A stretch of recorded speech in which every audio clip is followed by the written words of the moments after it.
Maharashtra today 24 news सत्य परिस्थितीचा सविस्तर आढावा। परांडा धाराशिव सीना कोळगाव धरणात 2 जण बुडाले। जिल्हाधिकारी पोलीस अधीक्षक यांची घटनास्थळी धाव।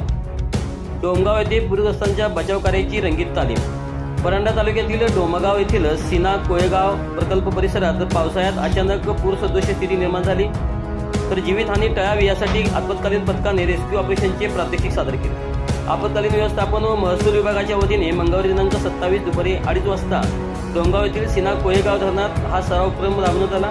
यावेळी रेस्क्यू टीमने पाण्यात अडकलेल्या 2 नागरिकांना सुखरूप बाहेर काढून तात्काळ रुग्णवाहिकेने रुग्णालयात हलवण्यात आल्याचे प्रात्यक्षिक सादर केले। जिल्हाधिकारी कीर्ती किरण पुजारी यांच्या उपस्थितीत हे प्रात्यक्षिक करण्यात आले। यावेळी विविध विभागातील धरणात अडकलेल्या 2 नागरिकांच्या रेस्क्यू ऑपरेशनचे प्रात्यक्षिक सादर अधिकारी, कर्मचारी, नागरिकांची गर्दी झाली होती। सध्या पावसाळ्याचे दिवस सुरू झाले आहेत। राज्यातील काही जिल्ह्यात पूरस्थिती निर्माण झाल्याच्या पार्श्वभूमीवर जिल्हा आपत्ती व्यवस्थापन विभाग व परांडा महसूल विभागाच्या वतीने पूरस्थितीत अचानक आलेल्या नैसर्गिक संकटावर मात करून जीवितहानी टाळून नागरिकांना सुरक्षित सुखरूप कसे पाण्याच्या बाहेर काढायचे याची रंगीत तालीम घेण्यात आली। डोमगाव सीना कोळगाव प्रकल्पात 2 नागरिक अडकल्याची माहिती सर्व शासकीय यंत्रणेला देण्यात आली।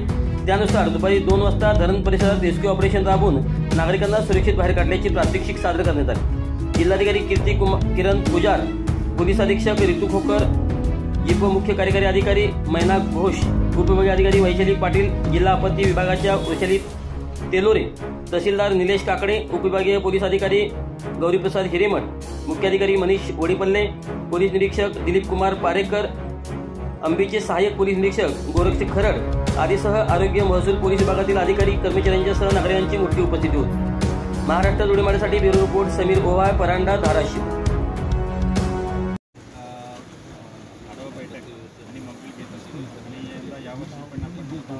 येताना भूम तालुक्यामध्ये भूम आणि परांडा या दोन्ही तालुक्याचे सर्व ग्रामविकास अधिकारी, ग्रामपंचायत अधिकारी, सर्व तालुकास्तरीय अधिकारी त्यांच्या आढावा बैठक आपण घेतलेली आहे आणि सर्व सूचना आपण दिलेली आहे।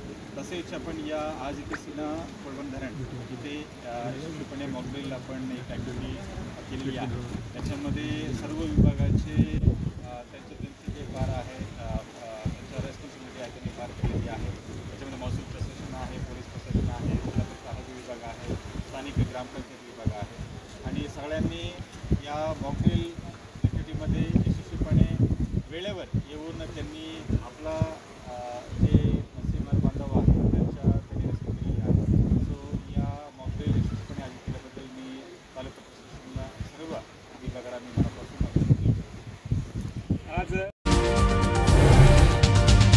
आजच महाराष्ट्र टुडे 24 न्यूजला सबस्क्राईब करा आणि सत्य परिस्थितीचा सविस्तर आढावा पहा।